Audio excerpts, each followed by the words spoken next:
गणेश मंदिराचा 25वा वर्धापन दिन सोहळा गुरुवार दिनांक 4 डिसेंबर 2025 रोजी. स्थळ श्री गणेश मंदिर, वाकस, नेरळ. मंदिराचा 25वा वर्धापन दिन सोहळा मोठ्या श्रद्धेनं आणि आनंदाने साजरा करण्यात येणार आहे.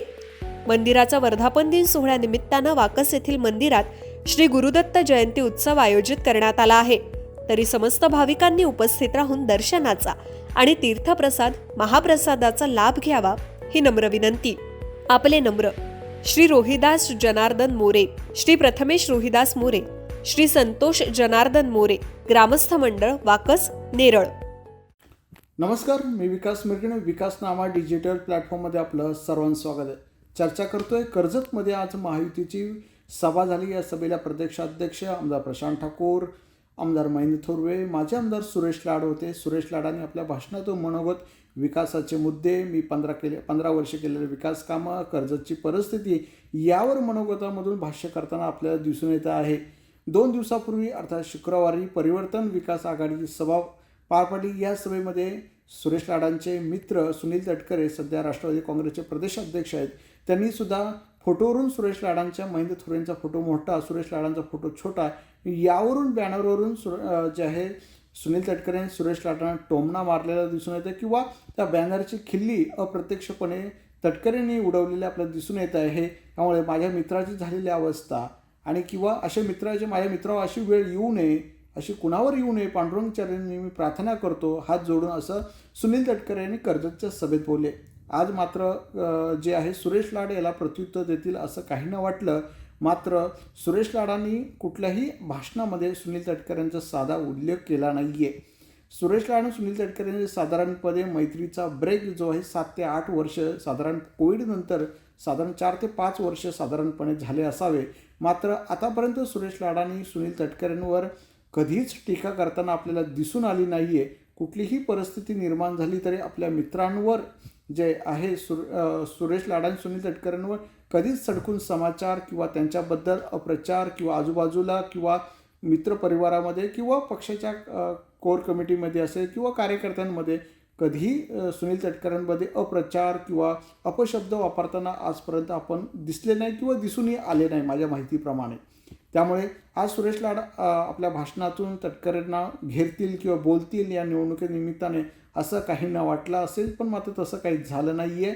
त्यामुळे सुरेश लाड आपल्या मित्राची आजही काळजी घेताना दिसून येत आहे किंवा आपल्या मित्राला दुखवता कामा नये किंवा आपण आतापर्यंत जे राजकारणामध्ये आहोत तटकरेंचाही बऱ्यापैकी वाटा आहे किंवा सुनील तटकरे हे गॉडफादर सुरेश लाडांचे होते. त्यामुळे मूळ मुद्दा असं आहे, राजकारणामध्ये सुसंस्कृत परिपक्वता ही सुरेश लाडांमध्ये अनेक वर्ष आपण पाहिलेली आहे आणि सध्या कर्जतकर या दृष्टीने अनुभवत आहेत. त्यामुळे सुरेश लाडांनी तटकऱ्यांचा समाचार घेतला नाही आहे. त्यामुळे कर्जतच्या राजकारणामध्ये परिपक्वता आपल्याला या दिसून येते किंवा आपण मित्रावर टीका टिप्पणी करणं योग्य नाही आहे. शेवटी तो आपला मित्र होता, आपला नेता होता आणि अशा वेळेला आपण त्यांनी जरी मित्राने आपली खिल्ली उडवली असली तरी आपण टीका करता कामा नये अशी भूमिका याच भाषणातून सुरेश लाडांची व्यक्त होताना आपल्याला दिसून येत आहे. म्हणजेच रवींद्र चव्हाणांनी सुद्धा सुरेश लाडांचं कौतुक केलं. सुरेश लाड देव माणसासारखा आहे, सज्जन माणूस आहे आणि सुरेश लाड म्हटल्यानंतर पुढे काहीच म्हणता येत नाही अशा प्रकारचा माणूस आहे आणि त्यांना मी पक्षाकडून मनधरणी केली आहे आणि मग मी निरोप प्रशांत ठाकूरांकडे पाठवला. त्यांच्यानंतर रवींद्र चव्हाणांनी म्हणजे लाडांचा होकार कसा मिळवला हे आपल्या भाषणातून सांगितला. मात्र सुरेश लाडांनी आपल्या भाषणातून विकासाचे मुद्दे, अजेंडा हे सगळं गिरवण्याचा प्रयत्न केला. मात्र आपल्या मित्रांवर सडकून समाचार घेतलेला दिसून येत नाही. कारण सुरेश लाड हे आपल्या मित्राबद्दल आजही आदर जो आहे बाळगताना आपल्याला दिसून येते. म्हणजे राजकारणामध्ये माणुसकीचे, दिलदारपणाचे चित्र जे आहे आज सुरेश लाडांनी आपल्या कर्जतकरांना दाखवून दिले असं म्हणायला काय हरकत नाही.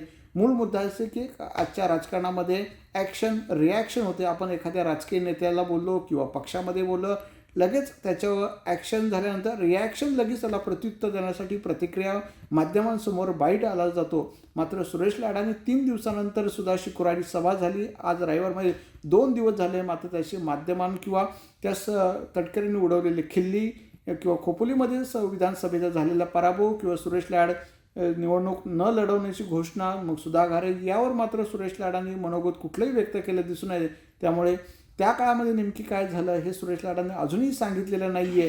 तटकऱ्यांची आणि आपली मैत्री का तुटली, कुणामुळे तुटले हे आजहीपर्यंत ते कोडं जे आहे उलगडलेलं दिसून येत नाही. त्यामुळे नेमकी त्यावेळी नाराजी नेमकी कुणाची होती आणि मैत्रीमध्ये नेमकी खडा कुणी टाकला यावर सुरेश लाडा अजूनपर्यंत बोललेले आपल्याला अजून तरी आठवलेले दिसून येत नाही.